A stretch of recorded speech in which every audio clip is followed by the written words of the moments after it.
Hello, everyone. I can see the numbers going up. We've got lots of people attending today's webinar, which is really exciting.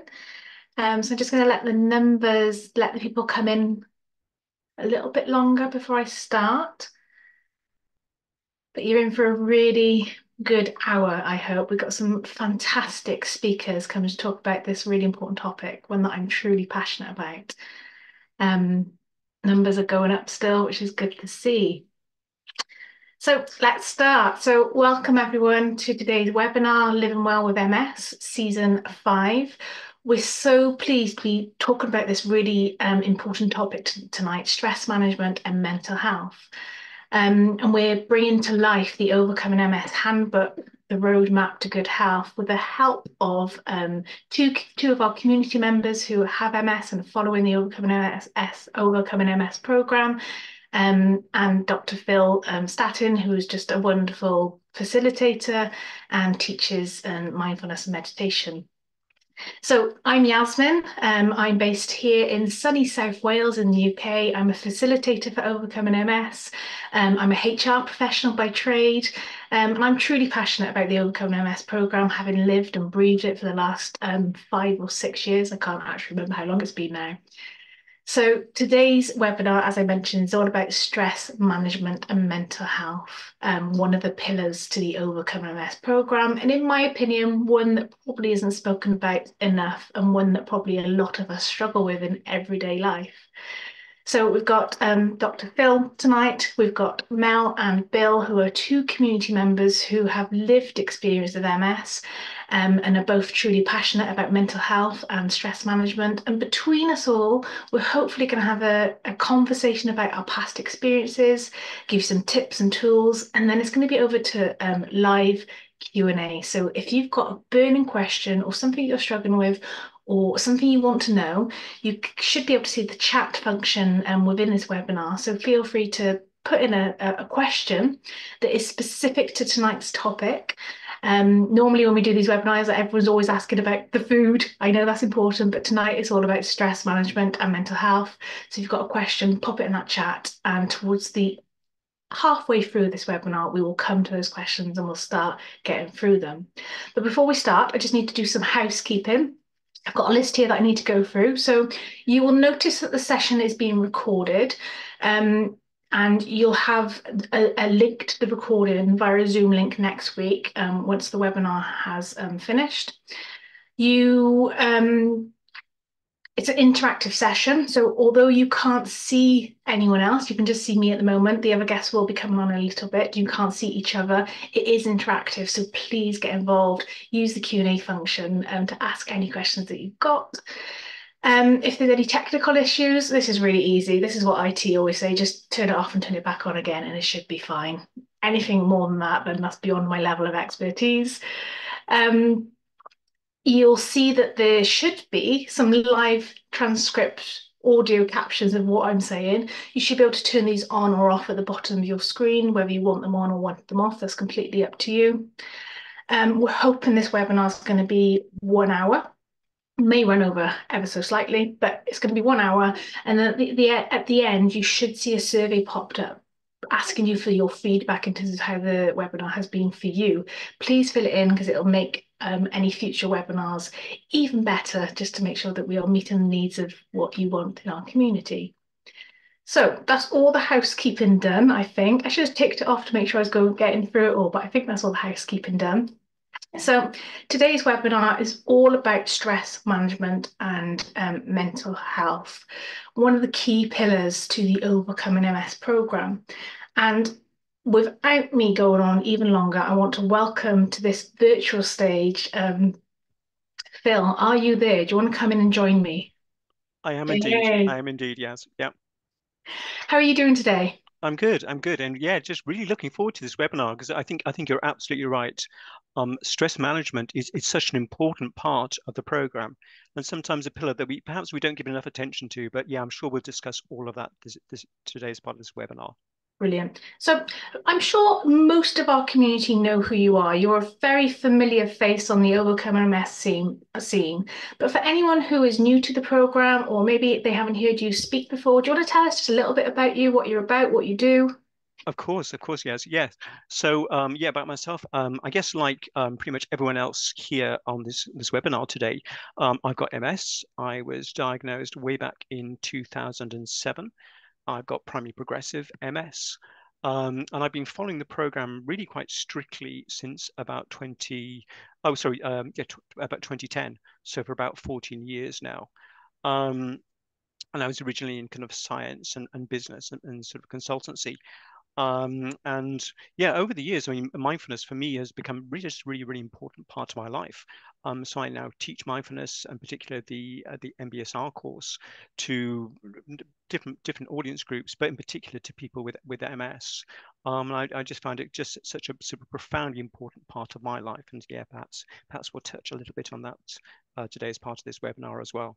So Mm. yeah, just it's sort of just a brief sort of talk about myself, and it's so nice guys, that you kind of joined the facilitator team as well, because I've sort of been one of the few facilitators for many years now, and it's such a privilege to go along to these sessions and to go along to the different retreats.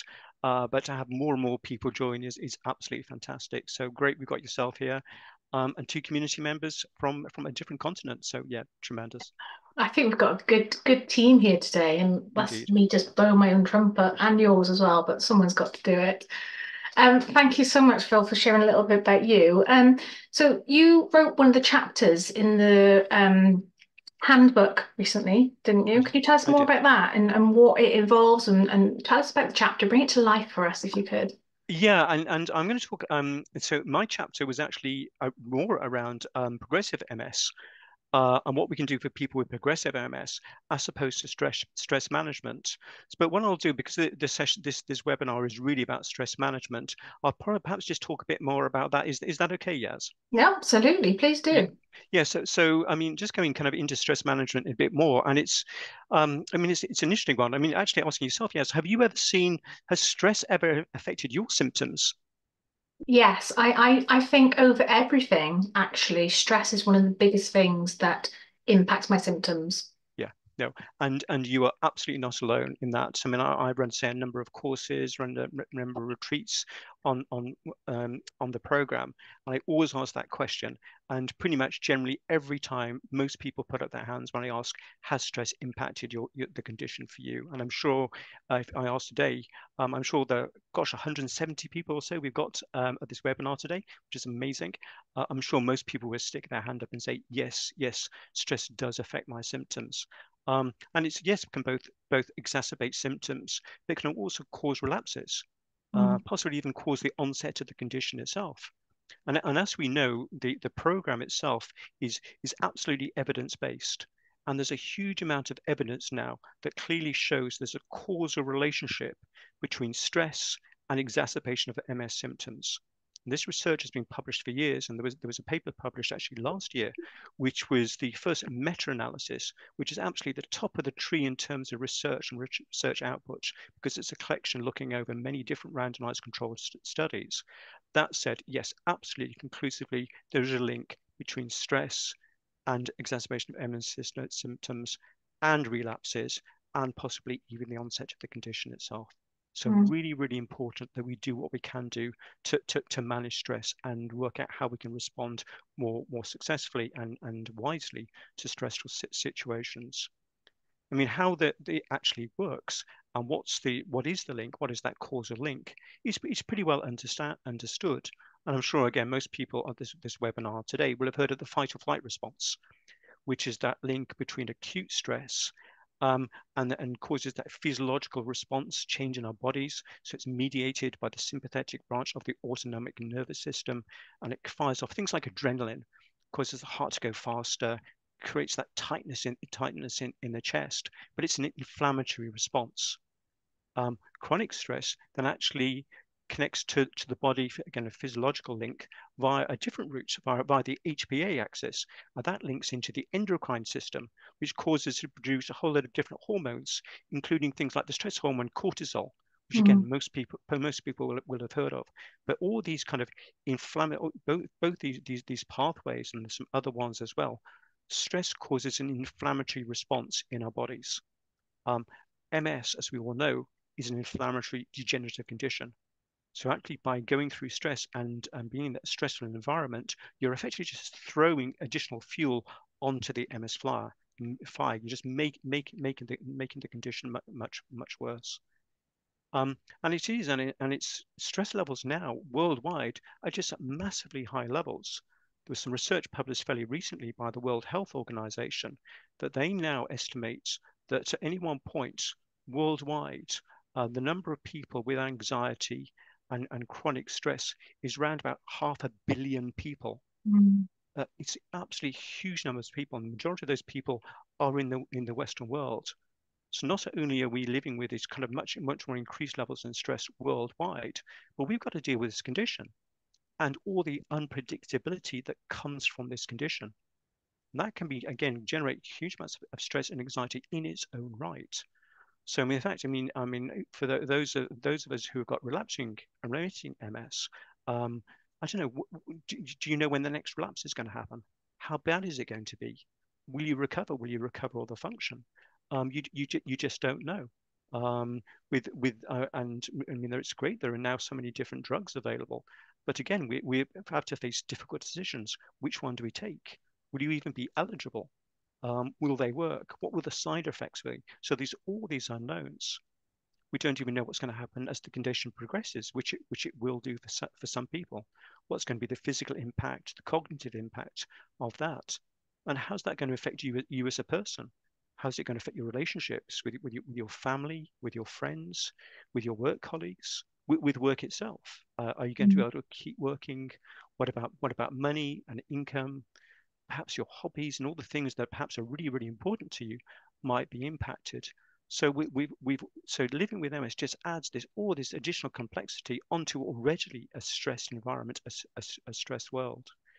The psychologists now talk about something called fear of progression, which they've actually observed in a number of different degenerative conditions, including MS. So this is a tangible, real fear that causes absolute stress and anxiety that we have to live with.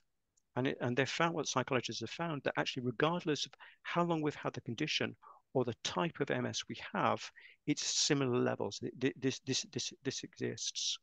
Mm.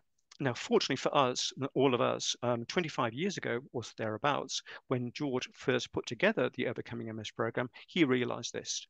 And he realized just how important stress management was, which is why he recommends that actually we should try and do around about 30 minutes of meditation a day, really take care of that stress response. And I've been really been sort of when I first started meditating, I was really guided by George, um, and by Craig Hassad as well. And so I've been practicing for about 14 years now, and teach the program. But I think, as you kind of mentioned, it's sometimes viewed as a really hard pillar to adopt. It can be quite difficult to get going with it with meditation. And perhaps some of the reasons that I think, there's various reasons for that, but perhaps it's just I think a lot of misconceptions as Mm. to what is mindfulness all about. And I'll say a bit more about that in a moment. But looking after our mental health in general is vitally important. To say, I suspect we're going to explore some of that as part of this webinar. And there's lots of things we can do in addition to the mindfulness. Some of you might have seen some of the readings that George is doing from his journals at the moment, available through the hub, which are wonderful. And again, journaling can be really effective. A great way of just managing just our own mental health. Even just getting outside, getting into nature, um, having hobbies that we really enjoy, playing musical instruments, just reading, doing some art can all have a positive impact on mental health and really make a difference. And Mm. I suspect we'll explore some of those with Bill and Melanie this evening. Yeah. But just coming back to mindfulness in particular, I'll just keep this really quite short now. I think just the two of the big misconceptions I've noticed over the years. First misconception is that a lot of people assume that when you meditate, when you practice, you're supposed to stop thoughts. And if you don't stop thoughts, then you failed. And if you can't stop the thoughts, well, you just may as well give up because you're a rubbish meditator and it'll never work. So why even bother? Um, and I know it's Sue Tibbles, also one of the newly qualified Facilitators brought some of that to life in a recently published a master's thesis. But minds will always wonder. You'll always get thoughts coming into your mind. So the purpose and the goal when you practice is not to stop the thoughts. What we're really practicing is actually what we do with those thoughts when Mm, those thoughts arise. How do we engage with them, and making that choice not to engage with them. So mm, the mind will always have thoughts in it. So if you're convinced that you need to stop thoughts when you practice, please put that to one side. It will never, never, ever, ever happen. mm. Which kind of comes on to think the second misconception about mindfulness, and that's that it's passive, that you just kind of sit down and go la la la, and isn't everything wonderful, and it's all very relaxing, it's all very nice. It's not. It's really active. So even what I was just describing, the fact that you need to actually, these thoughts arise, do something about it. That takes energy. It takes energy not to engage with the thoughts. It takes energy and effort when your mind does wander off to bring it back again to the practice. So it's really can be sometimes feels like quite hard work. And Yeah. actually, when we even practice itself, you're literally building up that attention muscle and Mm, developing that. So when we're into then into real life, and we're actually in a real stressful situation, we can actually then learn how to respond more wisely and more skillfully to those stressful mm. situations. Because what we're never ever going to be able to do is completely avoid stressful situations. At some point during our lives, we will end up in a stressful situation. What Absolutely. what we need is to have the skill and the techniques to be able to manage that. So Mm. that's really all I wanted to say on that. And yes, back over to you, Yas. And I mean, just to pick up on that last point, like stress is part of our life. It is. It's part of the human experience. And stress isn't always bad. We need stress to get us motivated. But the problem is when we stay in that stress response too long and we don't know how to then come back out into the activate that parasympathetic nervous system. And sometimes we're not always aware of when we're in that stress response. So maybe we can pick up some of these sort of topics when we come to the live Q&A, because I definitely you've got so much knowledge, Phil, that we just need to get it out and share it with this community. And there's so much experience here, I think, in this session as well. Yeah, so it's going to be great. Yeah, well, thank you, Phil. And I just want to we'll bring you back on screen in a little bit for the live Q&A. I can see some questions coming in already. So if anyone sees my eyes wandering, it's because I've got many screens open and lots of questions coming at me. So thank you, Phil. And Bill and Melanie, if you're happy to turn your cameras and microphones on and come onto the screen. Welcome both. So Bill, you're on mute, but I think you're going to go second. Melanie, thank you so much for coming on today's webinar. Really, really great to meet you. Do you want to just start the same as what Phil did? Just tell us a little bit about yourself, your journey, what's brought you here today. Introduce yourself. Wonderful. Thank you so much. I'm so excited to be here. And this conversation has just already started off so rich. So thank you so much, Phil. I was taking notes during your all of your insights that you shared. So very excited to share about my journey as a community member too with OMS. I was diagnosed in 2018 and immediately jumped in just looking for different ways that I could participate in this experience as the individual with MS. I noticed a lot of just interactions with Western medicine, like where's my role? Where's my participation when working with doctors?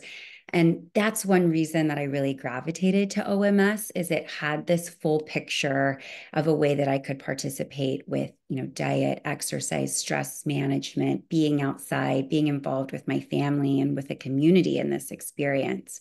So I immediately kind of jumped in with this program soon after my diagnosis and have been following it ever since. And one thing, kind of a different take I want to looking at this conversation with stress management is sometimes when we participate in our experience, the conversation about stress can induce stress, you know, like, oh, I'm not supposed to be stressed out. Okay, oh my gosh, I'm stressed about not supposed to be stressed right now. And that in and of itself can kind of make the pendulum swing and have a stress response. And I think that's really where mindfulness and meditation and even self-compassion, which is really just kind of creating this balance and softness, can come into the conversation. And I became really interested in mindfulness and meditation, actually went back and studied psychology after my diagnosis, and recently finished my master's and now teach mindfulness and meditation also. And I'm really, really passionate about what kind of taking this lens into all aspects of the OMS program can do, being mindful about our participation in all of the pillars of the program. I think can kind of make us aware of when that pendulum is swinging, especially different personality types.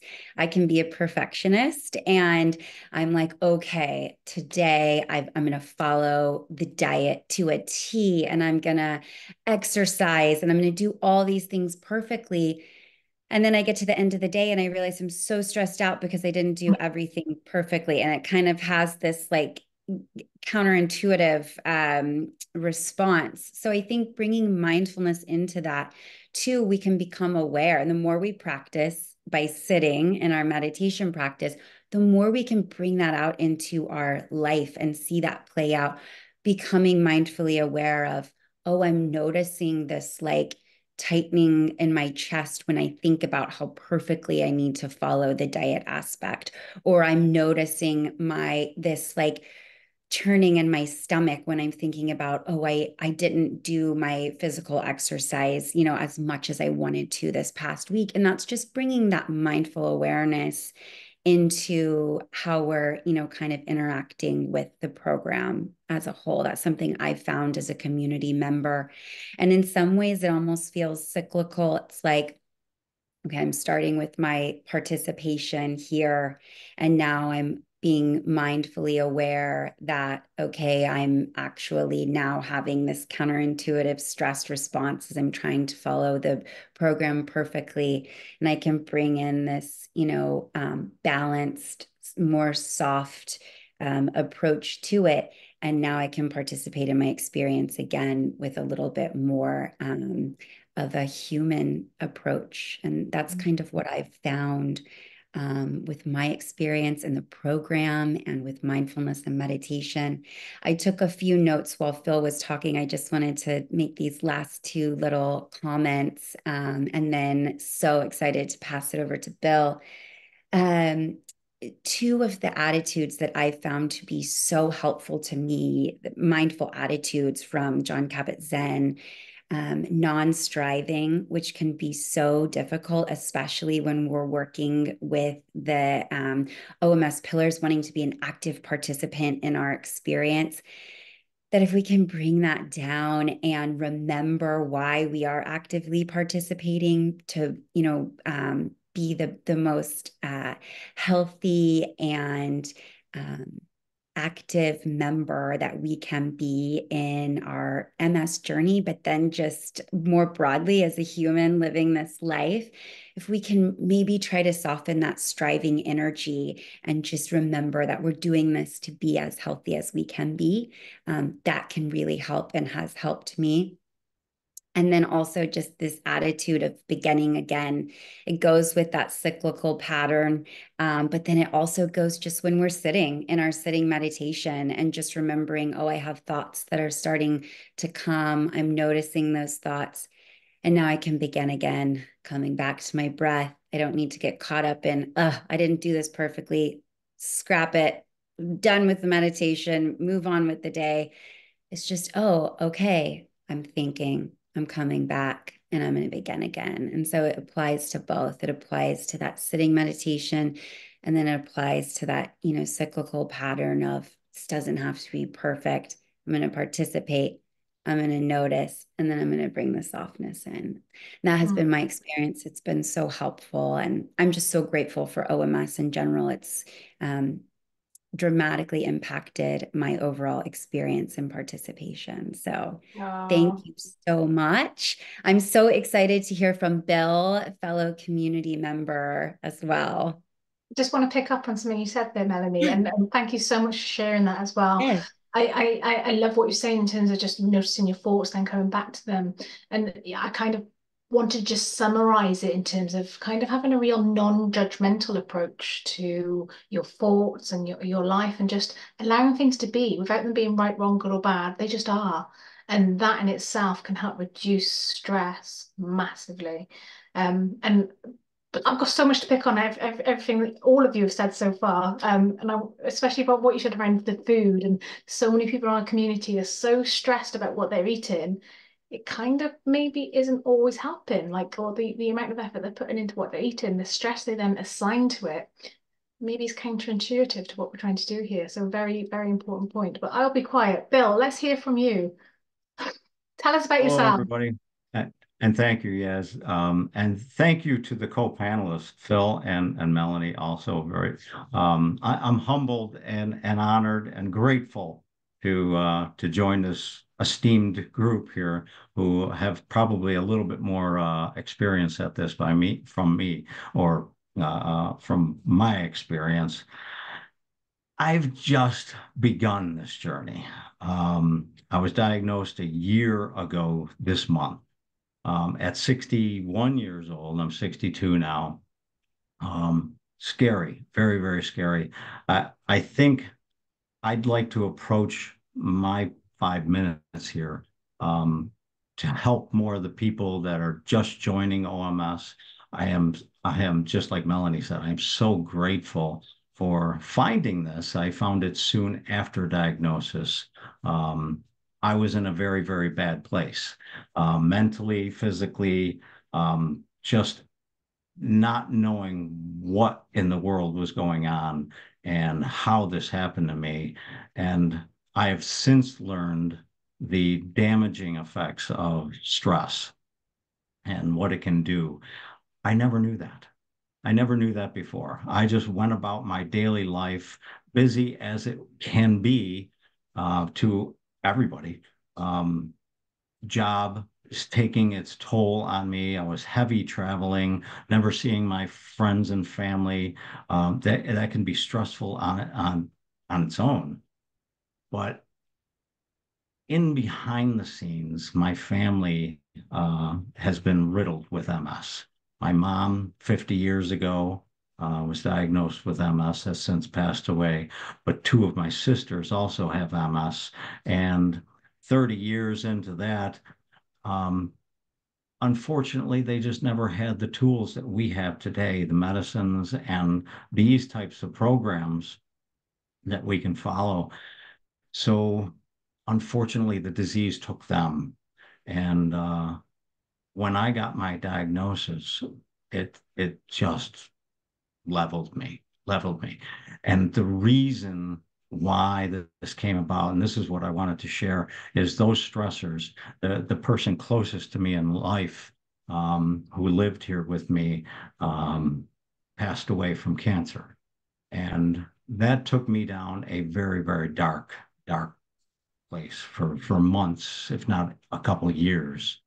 So the diagnosis was like, there you go. Um, that's what the damaging effects can do. So I had a choice. I could either let this take me, or I could dive into some research and see what I could do. So this is what I wanted to relay to you. And literally, I'm learning from Phil and Melanie's experiences and listening to what they say. And wow, that is exactly right. It's not exactly perfect, or it's not easy to be perfect in all the pillars. And those little, sways back and forth, don't beat yourself up over those. You can't. We're all human. Um, So when I looked at the whole meditation, mindfulness aspect of this, I had never done that before in my life. And I was trying to think, okay, how do I do it? Do I have to sit in a chair? Do I have to close my eyes? Do I gotta, what is this supposed to be? No, it's not any of that. And it's all of that. It's whatever you can put into it. I liked what Phil said about all the thoughts jumping into my head. I can't stop them. And he's right. I can't stop them. They're there. I just let them drift. And it's amazing to me how I can control that. I can control that drift. And And Bill, you can actually you can control how you interact with those thoughts, and you can choose it. yes, It's phenomenal, isn't it? Absolutely phenomenal.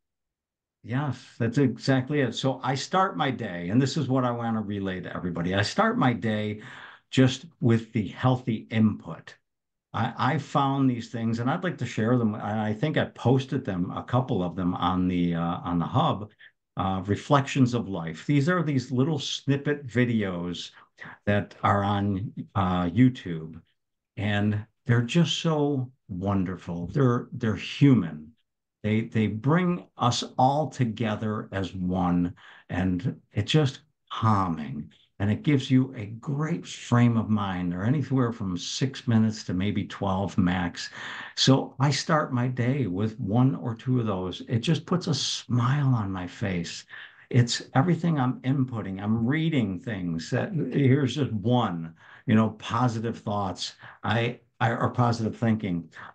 Have that by my bedstand. I literally I'll read it before I go to bed, just a couple little pages just to get healthy input.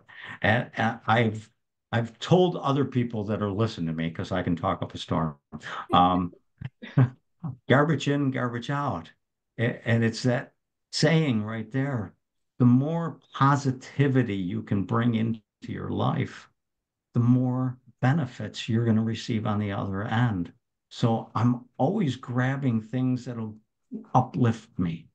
So when it comes to my mindfulness and my time to just be quiet, it's amazing how my mind journeys into good thoughts. And now the thoughts that drift into my head that seem stressful don't seem so stressful anymore.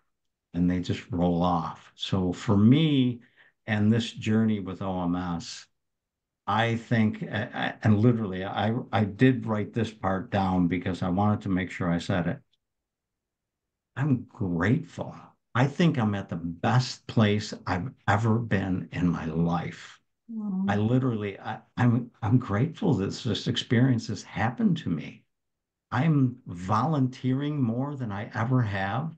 I'm involved with my community. I'm just inputting so many good things. The diet has made me feel great. I've never felt this good. So I just say to all of you, stick with the pillars, one little tiny bit at a time. It doesn't have to be perfect, like Melanie said. Just do what you can as you can, but keep going. Stay Mm. positive. Bill, I absolutely love that bit where you just said, "I'm truly grateful," because as you said it, I could see you feeling it, and that's a really, really practical example for everyone listening here today. Gratitude, that feeling of gratitude is a really good emotion to counteract stress, and only when you truly feel it, that's when you can, slow your heart rate down, reduce those cortisol levels in your body. And when you felt it, I was like, oh, I can really feel that. So thank you for sharing. Some of the Absolutely. questions that are coming in, I can see live as you were speaking. We've got loads. So well, I don't know how we're going to start this because we've got so many questions to get through. But thank you so much, Bill. Thank you so much, Melanie, for sharing your stories. I'm sure there's a lot of people here who can really resonate with what you're saying. Phil, have you got anything you want to add to that? Yeah, I mean that was beautiful, Bill, and Melanie as well. I mean that was just really profound from both of you. So thank you both so much. And yet, and again, a bit like yourself, Melanie, I made a few notes, and you guys, there's so much I just wanted to respond to and interact with. Um, and Melanie, I agree with you that all the different parts of the program, that they interact together, don't they? And they support each other. They're really symbiotic in many different, and the research shows this. The research shows that people with a mindfulness practice eat better, have better diets, and it's linked into exercise as well. So even if we don't do, actually, there's almost encouragement for us to do all of the pillars, because they do make such a difference together. And again, Bill, I love what you're saying about doing that gratitude. Then Yasmin, what you built on that as well. But so often we just ignore these things that just, even just little things sometimes, just being grateful for those every day. Some of the things, one of the things I suggest to people in my course is that, yeah, perhaps just at the end of the day when you're going to bed, just think about three little things for which you were grateful. Just it could have been, it was a nice day, it was sunny. I think, Yaz, you said it was sunny where you are today. Yeah, just be grateful for that, or a nice cup of tea, or you don't need to win the lotto or anything like that. It's just even little things, and just, yeah, thinking about those three things every day at the end of the day can just be so powerful. But yeah, but no, thank you both. Perfect. We've got so many questions in the chat, and we've also had some pre-submitted questions. So what I'm currently doing is kind of reading through all of the questions and seeing if I can summarize some of them, because some of them are quite complex and quite long. So we've had quite a few questions around how do we as caregivers support other people with MS? So I know we're all here with MS, so we need to put a different hat on here. If we were trying to support someone with MS in terms of stress and mental health, have we got any tools and techniques and tips of how we can do that? Bill, I mean, you might have some good examples, considering you just shared that, a lot of your family had MS. How did you support them with their mental health and stress management? Well, from that aspect, it was a whole different world because it was before my diagnosis. So it was just everyday encouragement to keep going, keep trying. And you go back 40 years when my mom was still, early on in her diagnosis, we didn't know as much. So it was exercise. We heard the benefits of exercise. We heard the benefits of diet. And it was just encouraging every single day of doing those types of things. But the medications weren't there back then. My sisters also, that was going back, starting 30 years ago, um, early diagnosis.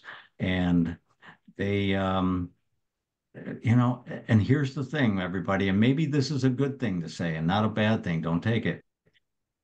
They had their hand up. I got this. I got this. And, as a family, it's tough to take when you have a family member who is hurting and they're not letting you in.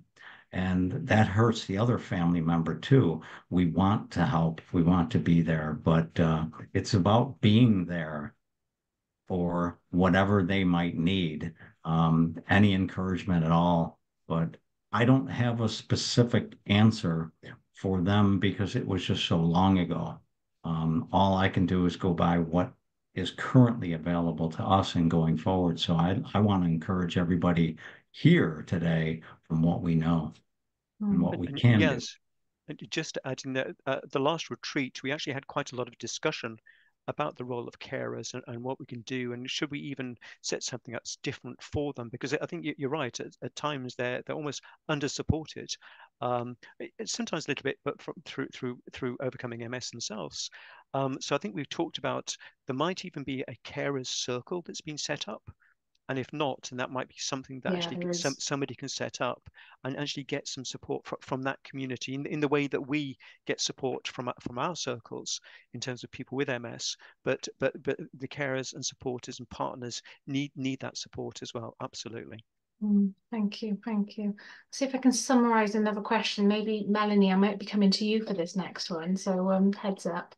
And anyone who's got their hand up, by the way, please feel free to put your question in the chat rather than raising your hand. Put it in the chat so we can put it in the Q&A bit so we can answer it. So someone has asked very specifically, I don't understand what meditation is. So can you tell us what is meditation? That's such a great question. So meditation is kind of, we can think of it as like an umbrella, and different things can live under that umbrella. Like mindfulness can live under that umbrella. Yoga could live under that umbrella. Meditation is the training of our minds to concentrate on something. So, for mindful meditation, which is what I teach, we're training our minds to come back to the present moment and concentrate, whether we're concentrating on our breath or our thoughts or our emotions or our body. There's different objects of attention that we can, continually come back to. So living mindfully is different than a meditation practice, but they go hand in hand. So I was kind of talking about taking our practice, which is sharpening this ability to concentrate and bring our attention back into our object of attention. And then we can kind of project that out into our living mindfully and noticing and having that sharper awareness kind of interplay with how we live. I can notice the sun shining more readily because I've sharpened my mind and my meditation practice to focus on, an object of attention, to take in more of my surroundings. And meditation, like I know Dr. Phil was saying, meditation is going to soften that sympathetic response and allow us to more readily call on that parasympathetic, which is going to bring us, soften the fight and flight, bring us down into a calmer state, release like those good, feel good hormones like oxytocin. And meditation is going to allow us to do that more readily. So I hope that answers the question, the difference kind of between meditation and mindfulness. You can meditate on lots of different things. It's our object of attention. Generally, we think of it as a sitting meditation, sitting down. A great way to start is with our breath, noticing our breath, focusing on our breath and returning to our breath, again and again. And then as the thoughts wander, I notice them.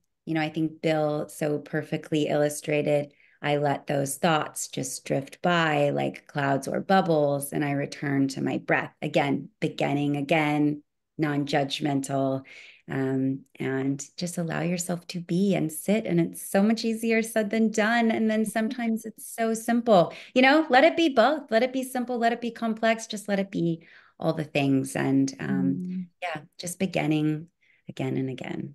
I hope that answers the question.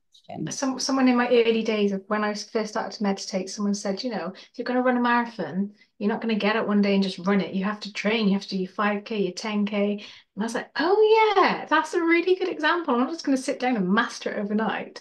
Phil, there's a question here directly to you. So Okay. you're in the firing line now. Sorry for this one. Gosh, okay. So does it matter if you meditate 15 minutes twice a day, or are you going to benefit more if you meditate for 30 minutes at one solid block? Yeah, and it's an interesting question. And then this question does come up a lot. Or even taking it further, could I do 3 10-minute meditations? Or 6 5-minute meditations? Would that be okay? And I guess yes, that's absolutely fine. So doing some practice during the day is great. And sometimes really short practices, even just a minute's practice, actually 10 seconds practice can be really, really powerful, can be that short, and it can make a difference, particularly if you're, let's say, in the throes of some sort of stressful situation that's going on. I know maybe your boss has just come in and is just shouting and raging. Even just taking a moment, 2 or 3 seconds, just to come back to the breath and do a really, really short meditation can make a difference. So short meditations can be very, very powerful. And Melanie will know this, that as teachers, we talk about informal practices, which can be those very, very short practices, and longer formal practices. And for the formal practice, does length matter? Yes and no.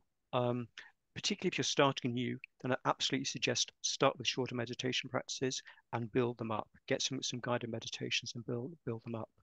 But then going up to something like 30 minutes is a good thing to aim for. And there is actually a difference between a 15-minute meditation and a 30-minute meditation. And when you actually sit down and do practice, you feel it. You just sense that you get to a different level.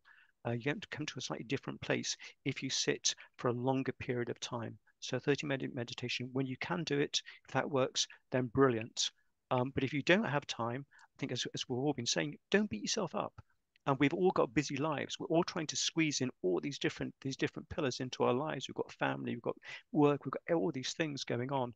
If you can only do 5 minutes one day, then do 5 minutes. That's great. If you can do 30 minutes, then fantastic. So there is this difference. Just don't give yourself a hard time. But yeah, bring some compassion. I think, I mean, to me, I mean, Melanie mentioned it briefly, this compassion word. That kindness really is at the heart of mindfulness. If you haven't got the compassion there, you haven't got the kindness there, then it's not really mindfulness. You've got to bring that to it. Absolutely key part of it. So yeah. So yes and no is the answer to the question. Bit of both, I'd say. They both help for different reasons, like you said. Bill, you've got a bit of a fan here. Someone I was diagnosed at 60, similar to Bill. They want to be in direct contact with you. I wondered if we could share your details so you can connect with them and hopefully share and help stories. Absolutely, no problem at all. You've I made would an love it. impact. Yes. That's a nice and easy one. Okay. Oh, this is a very, very good question. And the fact that this person is aware enough to notice what state they're in is impressive. So well done to you. So when I'm stressed, I find it hard to tap in and get the benefits of mindfulness. I get stuck in the freeze response. So do the panelists have any advice on how to move out of the freeze response and to then put in these practices in place? Melanie, do you want to try and give us an answer to that one? I'd love to jump in. Sure. I think if you notice, and first of all, as you said, yeah, it's like incredible awareness to know that and to be able to recognize that. And I think you're so far ahead. And so definitely, bring in that kindness and that warmth to yourself for just noticing that. I think it's really hard to try and sit and have a formal practice if you know you're in the sympathetic response. My advice would be to maybe try to have a mindful movement practice in that exact time when you know that you're in a freeze response. Try and get out and physically move, or try and get out and just change your scenery. I know for me, I will sometimes get in that place when I'm like working a lot. I'm at my desk, just like not able to change my train of thought. So if you can get out and try and get physical activity, or if you can't get physical activity, just changing your scenery, and then try and come down into the parasympathetic, as Phil said, just taking deep breaths, noticing the breath, noticing all the qualities of the breath. Like, how does your breath feel? Is it cold? Is it warm? Can you notice any sounds around you? Can you count the furniture in your room? Can you just bring yourself down into the space?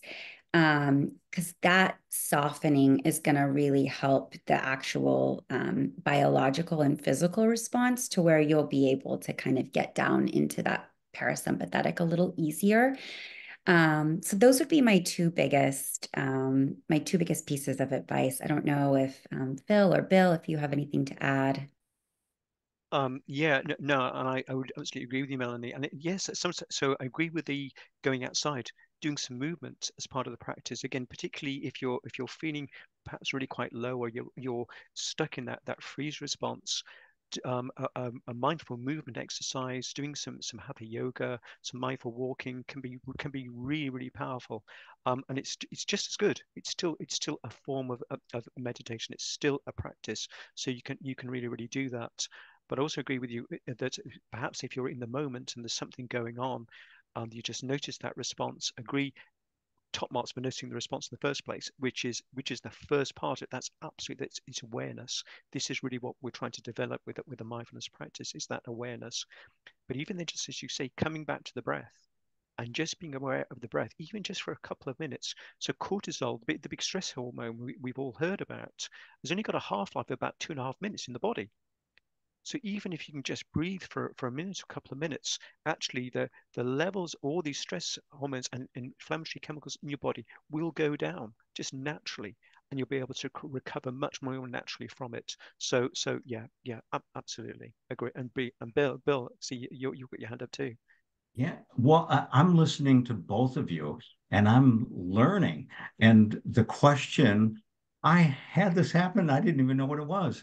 So when I first started, I was running into this block, this freeze. I'm like, going, how do I get past this? How do I go beyond? I've been hearing all of these good things, and I don't think I planned it on purpose, but I'm a heavy walker. I used to be a former marathon runner, but now I walk extensively and I want to keep walking. All of a sudden, all the healthy input that I've been trying to do and step with the OMS pillars, well, my walks have become, oh my God, I've never heard that bird call before. And look at those leaves and look at how the sky is juxtaposed against the trees. I mean, it was just so everything was coming at me in these minute little phases that I've never seen before. So then when I came back to the breathing and the meditating, it became easier. And I can actually go to a place where I call it actually euphoric. I can drift through my bloodstream. I know this sounds really weird to maybe a lot of you, but I can actually pinpoint my lesions in my brain. I know, crazy, but I'm trying to heal them. So I'm literally thinking good things and I'm able to just go to them and start this healing process. And I've gotten way past that block. And here I am 1 year in, never meditating before. So it can be done. What they're both saying, I'm kind of living proof, I guess, in a way. I didn't know what that freeze was, but now I do. Bill, you're in safe hands here. You definitely don't sound crazy. We're fully on board with everything that you're saying. Or maybe a little bit crazy, but not too crazy. But no, Bill, and actually, and I agree with you. And sometimes people, when they talk about mindfulness and meditation, you can actually, it's not just a practice about observing. You can actually use the practice to nurture certain feelings and nurture a sense of healing, of well-being, of joy, can be part of the practice too. And can be very, very powerful. So it's not just passive observing, so you can nurture all these things, and if you can find the practice that really works for you that can do that, then brilliant. Yeah, no, absolutely. Mm. We've got a wonderful it's not a question, it's a comment from someone here, and it's just something that I think we need to just bring out. So there's no such thing as a bad meditation, because when you think you're not doing it properly, the fact that you notice that your mind has wandered, or maybe you're not doing what you think is you should be doing, is actually you're increasing that muscle in your brain, and that's the whole point of it. You're first of all acknowledging it and bringing yourself back, and I think that's such a good point. There is no such thing as a bad meditation. The fact you've got the intention, you sat down, you've given it a go, is fantastic in itself. So I think that's such a good point. Some of the questions that we're getting through here is any good apps that we can recommend. If someone's new to this, or maybe someone's tried some apps in the past, maybe they're looking for some new experiences, where can we point them? What do we recommend? Oh, the Overcoming MS website, of course. But and there's lots of guided recordings on that. I mean, and there really are lots, and you can select by duration and type. So that's actually is a very good place, and there's loads on there. Would be my yes. A little bit keeping in the family call, but yeah, Good plug there, Phil. there we go. All right, I'm just And having a look at morphemes. Go on, Bill. I'm going to add to that because the OMS hub and all the group share those types of things. You can always post those comments, and that's where I picked up Insight Timer. That was another member who posted that, and I didn't know about that app. It's a fabulous app, and it's got just a giant catalog of all sorts of meditations and affirmations that you can use. So there's another one. I am doing my best to capture as many questions as possible. There are just so many coming in. So if we haven't answered yours yet, I'm really, really sorry. I'm doing my best to kind of bring them all into one umbrella. There's been quite a few questions about walking meditation, and whether it is as beneficial as though it compared to sitting down and meditating. Anyone want to have a go at answering that one? Yeah, I think I'm the only one with the speaker on at the moment. We're happy to do it just very quickly and be really interesting to see what the others feel as well. But I say absolutely yes. So walking meditation practice, it's still a meditation. There are many different types of meditation practice that you would typically learn doing when you're doing a mindfulness meditation sort of course or learning more about it. And walking meditation is absolutely one of those. Mindful movement, sort of hatha yoga, gentle moving and stretching would be another example. So no, completely. It's sometimes not the easiest thing to do, and it's not the same as going for a 10-mile yompa or anything like that. It really, I think, it's very much as Bill described, just bringing your awareness to the present moment. What's coming in through your different sense organs, what you're seeing, what you're smelling, how you're moving, just even the strike of the heel of your foot on the ground and the movement of your body through the air, just bringing real awareness to that can be a very, very powerful meditation. So no, absolutely, yes. Mm. Who would like to answer this next question in 30 seconds? Is it okay if I sleep during meditation? I Go on, can Melanie. take that. Yeah, so sleeping is not meditating. I don't know how to say it any Say it as any it is, Melanie. softer Just say than it as that. it is. Yeah. So lying down is a formal posture for meditation. You can have a lying down meditation, but I think it's important that you become aware of your mind state. And if you're sleepy, I wouldn't recommend a lying down meditation. Although I host a late night sit weekly, and a lot of people do comment that they come because they want to sleep better. And I understand that it is, I mean, you're getting into different wavelengths in your brain. So I get that. But no, sleeping is not meditating. And I do think, actually in more formal training, it's recommended that you don't meditate while you're sleepy, because really the practice is training the mind to concentrate. So there is this kind of soft alertness that's recommended in meditation. So lying down meditation is perfectly acceptable and a proper position to meditate in, but or a proper posture, I should say. But yeah, sleeping is different, and it's a different state of relaxation. I think you kind of said what both me and Phil would probably say.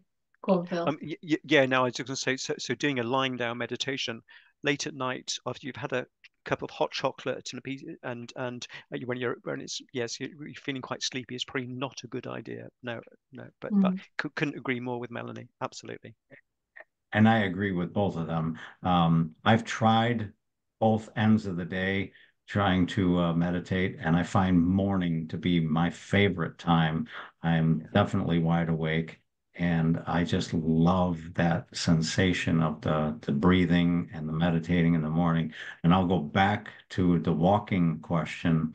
That just happened naturally. I used to walk and get stressed because my mind was dwelling on all the things going on in my life.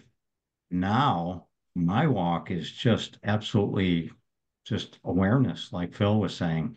It's I'm seeing much more of the surroundings, and so I drift while I'm walking. So it's like meditation in a way, but never do I try meditating at night because I'll just nod right off. Mhm. Oh, there are still so many questions coming through. I think we could continue the conversation for another hour or so, but I'm very mindful of time. What I would love from all of us, one at a time, is if we can all give someone a practical tip, because it's very good talking about this stuff, but sometimes implementing it is a whole other story. So I'll go first, just to give you all time to think. What is one thing that you do as a person when you are in the stress response, and how do you bring yourself out of it? So for me, when I notice that I'm in the stress response, and I'm very good at going into it, stress is a very addictive emotion, which my body quite likes. It will actively seek it out. When I notice that I'm in the stress response, one thing that I do is I slow my breathing down ever so slightly slower than my normal rhythm, and I will connect to my heart. And that small practice in its own will just calm my nervous system down ever so slightly enough to bring myself out of the stress response. And you may have noticed I've actually been doing it during this webinar because there's been moments where I'm like, oh, so many questions, and I don't know when I need to stop people from talking and bring everyone in together. I'll take a moment, I'll slow myself down and just connect to my heart. And that's a really simple tool that anyone can use, and no one really knows that you're doing it. So that's my tip. Phil, I'm going to pick on you next. What's Mm. your one tip when you're in the stress response? When you're in the stress response, um, oh, yeah, it is. I agree with you. I don't think there's a bit much else you can do other than just slow it down and just taking a moment. And even sometimes, and often with these stress responses, will be in relation to somebody else. Often, um, and it could be, let's say, a difficult situation. And I think there's nothing wrong in saying, "Sorry, would you mind just if I just had 10 seconds, please?" And turn away for 10 seconds and breathe and go back. And not only will you notice a change in yourself, I suspect you'll notice a change in the other person as well. So sometimes just forcing in that pause can make a huge difference. So yeah, that would be my suggestion. Beautiful. Phil, Melanie, who would like to go next? I'm happy to share. Um, I have a few that I'll just offer rather quickly. I think if you can, perhaps trying this in formal practice first might be helpful. If you can identify someone that you know is going to give you that oxytocin release, which is that connection to, either it's often described as a mother figure, but it could be a partner, a loved one, anyone. If you can just imagine them giving you a hug, that can actually release oxytocin, which is going to help bring down that sympathetic response. So just imagining that hug. It could even be an imaginary person that you've had some type of response to, but that you know is going to give you that response. That's number one. Number two, of course, I mentioned earlier, if you can change your scenery, get outside and do any type of physical activity, that helps me almost every single time. Yeah. And then I think, again, just if you can return to that breath, sharpening your awareness over time, so you can understand exactly what it is that's causing you to feel that way. Because sometimes we think it's one thing, and then as you peel the onion back, you realize it's something completely different that's causing you to have that response. Yeah, and I'm not a big mantra person, but if you just have some words that can offer that same oxytocin response, for me, it was actually an MS nurse that was one of the first people I got to interact with in clinic. And as I was leaving, she said, "You're going to be okay." And Mm. sometimes I just say that to myself, "You're okay. You're going to be okay." And that saying that and knowing that will release oxytocin in my body, will bring that back in the parasympathetic. So those are my offerings. I hope you find that helpful, even if those nuggets lead you to something else. Phil. Okay. Hey, Melanie, does a dog count? Because that's all that's living here in the house Yeah. with me right now, and my dog and I are close, so he comes over for smooches and hugs all the time. So hopefully that works too. But um, I go to the breathing, similar to what Yaz and Dr. Phil said. I have a way that I, I like Yaz's better though. I'm going to try that to go to the heart.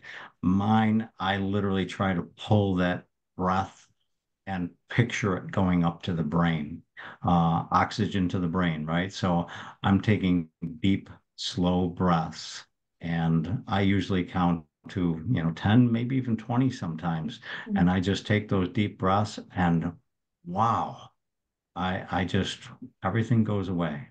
It just de-stresses me. So it would be my tip for everybody, just some deep, slow breaths. The power of the breath here is so powerful, isn't it? It There's is. some amazing tips there. And like I said a moment ago, I feel like we could potentially talk all evening. This is such a big topic and we've just scratched the surface. So hopefully we can do more of these. But thank you so much, Phil, Melanie, Bill. Thank you so much for your time this evening. It's been wonderful talking to you, wonderful to you hearing your stories, wonderful just listening to your tips and your wisdom and your expertise. And I'm sure that from some of the questions that we've had and some of the comments that we've had, you've given some really valuable insight and wisdom and hope to a lot of our community. And that's what this is all about, just spreading this hope and positivity to others who may need it at different points in time. So thank you honestly so much for your time. It's really valued.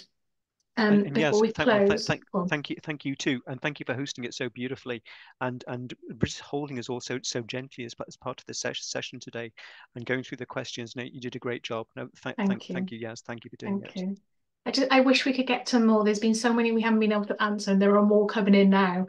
But I just need to finish just by thanking everyone who's attended today. Thank you for taking the time out and whatever time it is in the world for you. This is recorded, so if you do want to watch it again, the Zoom link will be coming out to you within the next week or so. You can access it. There is a survey that's going to pop up at the end of the webinar. Please, please, please fill it in. If we don't get your feedback, we can't make improvements. We can't change these webinar formats. And your feedback is really important to us. And finally, there is a short break in terms of these webinars that we've been running, and they're going to be back in September. We're not sure what they're going to be yet, but there's definitely going to be more in September. So if you've enjoyed it, then please come along and sign up for the next ones. But thank you very much, and thank you again to all of our panelists, and we will see you again soon. Thank you, Thanks, everyone. everybody. Bye. Thank you.